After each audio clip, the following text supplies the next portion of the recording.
ये कहानी है बिहार में बसे एक छोटे मगर बहुत खूबसूरत गांव की, जहां के लोग खुशी खुशी रहना जानते थे। लेकिन इस गांव में हर किसी की अपनी अपनी परेशानी थी। फिर भी लोग अपना अपना घर चलाने के लिए कड़ी धूप में भी खेतों में काम किया करते थे और बाजार में छोटे मोटे दुकान लगाया करते थे। इस गांव में वरुण नाम का एक लकड़हारा रहता था, जो कि हर सुबह अपनी कुल्हाड़ी लेकर जंगल की तरफ निकल जाता और जंगल से लकड़ियां काटकर उन्हें बाजार जाकर बेच दिया करता था। और उनसे जो पैसे मिलते, उन पैसों से वरुण अपना घर चलाया करता था। वरुण के घर में उसकी पत्नी निर्मला और उसका 12 साल का बेटा अमन भी रहता था। अब आहिस्ता आहिस्ता वरुण को जंगल में ज्यादा लकड़ियां नहीं मिल रही थीं और वरुण की आमदनी पहले से बहुत घट भी गई थी और वरुण के घर में सिर्फ एक दिन का ही राशन बचा था। अजी, घर में सिर्फ आज भर का ही राशन बचा है। अगर आज लकड़ियां नहीं मिली तो लगता है कि कल हमें भूखा ही सोना पड़ेगा।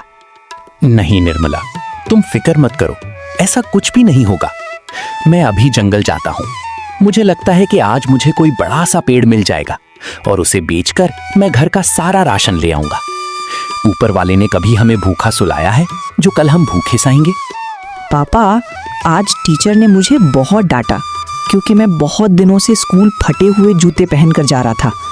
आज आप मेरे लिए जूते लेकर आएंगे ना? हाँ अमन बेटा, तू फिक्र मत कर। आज शाम को आते वक्त मैं तेरे लिए जूते लेकर आऊंगा। और पापा, 2 महीनों से स्कूल की फीस भी बाकी है।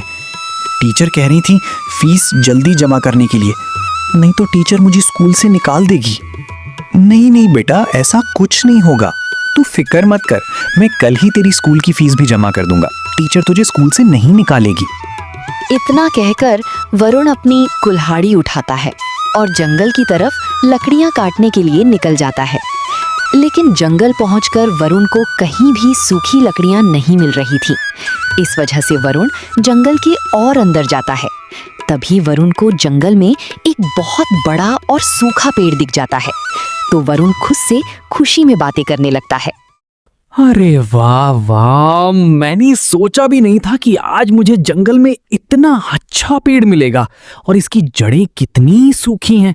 अगर मैं पेड़ को काट कर बाजार जाकर बेचूंगा तो इस लकड़ी के मुझे बहुत सारे पैसे मिलेंगे, जिन पैसों से मैं 2-4 दिन तो आराम से गुजारा कर लूंगा। चलो अब जल्दी जल्दी हाथ चलाते हैं और इस पेड़ को काटते हैं, नहीं तो बाजार जाते जाते शाम हो जाएगी। इतना कहकर वरुण पेड़ काटने में लग जाता है और कुछ ही देर की मेहनत के बाद वरुण बहुत सारी लकड़ियां काट लेता है।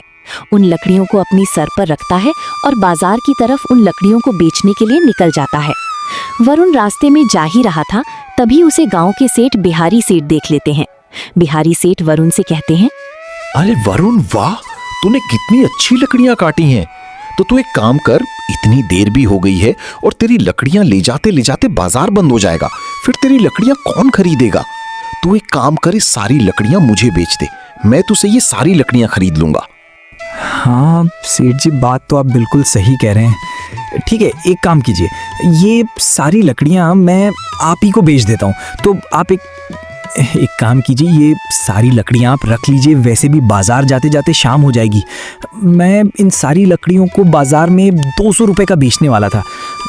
आप घर के आदमी हैं, इस वजह से आप मुझे सिर्फ 150 रुपये ही दे दीजिए। क्या 150 रुपए? लेकिन वरुण, मैं तो तुझे इन सारी लकड़ियों का सिर्फ 50 रुपए ही दूंगा। ऐसे भी बहुत देर हो गई है, अब कोई भी तेरे लकड़ियां नहीं खरीदेगा। इससे अच्छा ये इन सारी लकड़ियों को तो मुझे ही दे दे। क्या सेठ जी, मैंने इतनी मेहनत से जंगल जाकर ये लकड़ियां काटी हैं और आप इन सारी लकड़ियों का मुझे सिर्फ 50 रुपए ही दे रहे हैं। आप ही बताइए, आज के ज़माने में 50 रुपए में क्या ही होता है। कम से कम आप मुझे 100 रुपए तो दीजिए, आपकी बहुत मेहरबानी होगी। नहीं वरुण, मैं तो तुझे इन सारी लकड़ियों का 50 रुपए ही दूंगा। अगर तुझे बेचना है तो ठीक है, नहीं तो तू यहाँ से जा सकता है। इतना सुनते ही वरुण अपने मन में सोचता है, अगर मैं इतनी सारी लकड़ियों को बाजार लेकर जाऊंगा तो मुझे बाजार जाते जाते शाम हो जाएगी और शाम में मेरी लकड़ियां कौन खरीदेगा। इससे अच्छा मैं सेठ जी को ही सारी लकड़ी बेच देता हूँ और उन 50 रुपए से आज भर का राशन घर ले जाता हूँ और कल जल्दी लकड़ियां काट कर बाजार ले जाऊंगा। क्या हुआ वरुण, अकेले में क्या सोच रहा है? देख, अगर तेरा नुकसान हो रहा है तो कोई बात नहीं। नहीं सेठ जी, ऐसी कोई बात नहीं। ठीक है, आप सारी लकड़ियां ले जाइए और मुझे 50 रुपए ही दे दीजिए। इतना कहकर वरुण सारी लकड़ियां सेठ जी को बेचकर वहां से चले जाता है और एक किराने की दुकान पर राशन खरीदने के लिए आ जाता है। रमेश भाई, जरा मुझे 1 किलो चावल और 1 किलो दाल दे दो और बताना कि इन दोनों का कितने पैसे हुए। हाँ वरुण भाई, तुम्हारे 1 किलो चावल और 1 किलो दाल के कुल 90 रुपए होंगे। बोलो, दे दूं? क्या भाई, 90 रुपए? इस महंगाई ने तो जीना हराम कर दिया है। तुम एक काम करो, मेरे पास अभी 50 रुपए ही हैं, तुम मुझे सामान दे दो, मैं तुम्हें कल सारे पैसे दे दूंगा। वरुण भाई, पहले ही तुम्हारे ऊपर 250 रुपए का उधार है और तुम फिर से उधार ले रहे हो। तुम मेरे उधार के पैसे कब दोगे? भाई, कल पक्का मैं तुम्हारे सारे पैसे दे दूंगा। वो क्या है ना, जंगल में अच्छी लकड़ियां नहीं मिल रही हैं, इस वजह से पैसे कमाना बहुत मुश्किल हो रहा है। तुम मुझ पर भरोसा करो, कल मैं तुम्हारे सारे पैसे दे दूंगा। अभी मुझे राशन दे दो, नहीं तो आज मेरे बच्चों को भूखा ही रहना पड़ेगा। वरुण भाई, तुमने बच्चों का नाम लिया ना, इस वजह से मैं तुम्हें राशन दे रहा हूँ और मैं तुम्हारी तकलीफ समझ सकता हूँ। ठीक है, मैं तुम्हें राशन दे देता हूँ और तुम्हारे पास जब भी पैसे आए तुम मुझे दे देना। फिक्र मत करो, अच्छे लोगों के साथ ऊपर वाला हमेशा अच्छा करता है। तुम्हारा बहुत बहुत शुक्रिया भाई, मैं तुमसे वादा करता हूँ मैं तुम्हारे पैसे जल्दी लौटा दूंगा। इतना सुनते ही दुकानदार वरुण को सारा सामान दे देता है और सामान लेकर वरुण वहां से चला जाता है। ऐसे ही वरुण की जिंदगी चल रही थी। वरुण इतना ही कमा पाता था जितने में वरुण के घर सिर्फ 2 वक्त की रोटी ही पक पाती थी। ऐसे ही वरुण अपना घर चला रहा था। एक दिन जब वरुण लकड़ियां काटने के लिए जंगल जाता है तो वो एक बूढ़ी काका को गिरा हुआ देखता है। कोई है? बेटा, मेरी मदद करो, मुझे बहुत चोटें लगी है। काका, आप इतने घने जंगल में अकेले क्या कर रहे हैं? और वो भी आपको तो बहुत जोरों की चोट लगी है। आप इतने घने जंगल में अकेले क्यों आए? बेटा, मैं तुम्हें सारी चीजें बताता हूँ। तुम पहले मुझे 1 गिलास पानी लाकर पिलाओ, मुझे बहुत जोरों की प्यास लगी है। अगर मुझे जल्दी पानी नहीं पिलाया तो क्या पता मैं बचूंगा या नहीं। इतना सुनते ही वरुण पास की दुकान से एक पानी की बोतल लाता है और बूढ़े काका को पिलाता है और उसके बाद वो बूढ़े काका से कहता है, अब बताइए काका, आप इस इतने घने जंगल में अकेले यहाँ बैठे क्या कर रहे थे? वो क्या है ना बेटा, मैं बहुत ही अमीर आदमी हूँ। मेरे पास एक बहुत ही बड़ा ढाबा है और एक बहुत ही बड़ा घर है, लेकिन मेरे परिवार में कोई भी मेरा ख्याल रखने वाला नहीं है। अब तुम ही बताओ, मेरी उम्र हो चुकी है, अब मैं सारा ध्यान खुद से कैसे रखूंगा?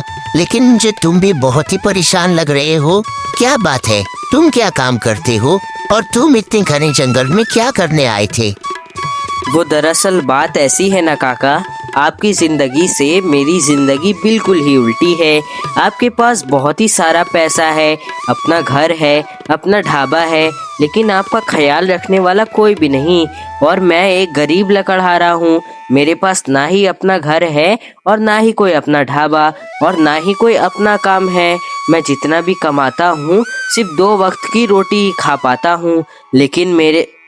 लेकिन मुझे इस बात की खुशी है कि मेरे घर में बहुत सारे लोग हैं मेरा ख्याल रखने के लिए। अरे वाह बेटा, मुझे तुम्हारी तरह कोई गरीब और सच्चा इंसान चाहिए था। वो क्या है ना कि मैं तुम्हारे नाम पर मेरा ढाबा और मेरा घर कर दूंगा और तुम मुझे अपने पिताजी समझकर अपने घर पर रहने देना और मेरा ख्याल रखना। मुझे उतने सारे पैसे नहीं चाहिए, मुझे सिर्फ एक परिवार चाहिए जो मेरा दिन रात ख्याल रख सके। नहीं काका, ऐसी बात नहीं है। अगर आपको मेरे घर पर रहना है तो आप मेरे घर पर मुफ्त पर रह सकते हो। मुझे आपकी जायदाद नहीं चाहिए। रही आपके ढाबे की बात, तो मुझे बहुत ही स्वादिष्ट मटन चावल बनाना आता है। जब तक आप जिंदा है तब तक मैं आपका ढाबा संभाल लूँगा और उस पे गर्मा गर्म मटन चावल बनाकर गांव के लोगों को खिलाया करूँगा। जिनसे जो पैसे मिलेंगे उनसे मैं अपना घर चलाया करूँगा। आज से आप मेरे ही घर पर रहना। चलो, मैं आपको अपना घर दिखा देता हूँ। इतना कहकर वरुण बूढ़े काका को लेकर अपने घर की तरफ जाने लगता है और बूढ़े काका को अपने घर पर ही रख देता है और बूढ़े काका के ढाबे पर गर्मा गर्म मटन चावल बनाकर गांव के ढाबे पर बेचने लगता है, जिससे गांव के सारे लोग वरुण के ढाबे पर ही आने लगते हैं, क्योंकि गांव में कहीं भी ढाबा नहीं था, जिस वजह से सुबह से शाम तक किशोर के ढाबे पर ग्राहकों की भीड़ लगी रहने लगती है, जिससे वरुण का धंधा बहुत ही अच्छा चलने लगता है और वरुण खुशी खुशी अपना घर चलाने लगता है। और वरुण को अब पैसों की कोई भी चिंता नहीं थी, उसके पास बहुत पैसे हो गए थे। इस वजह से वरुण उस बूढ़े काका के साथ अपने घर पर भी रहने लगता है और उन बूढ़े काका का ढाबा भी अच्छे से संभालने लगता है।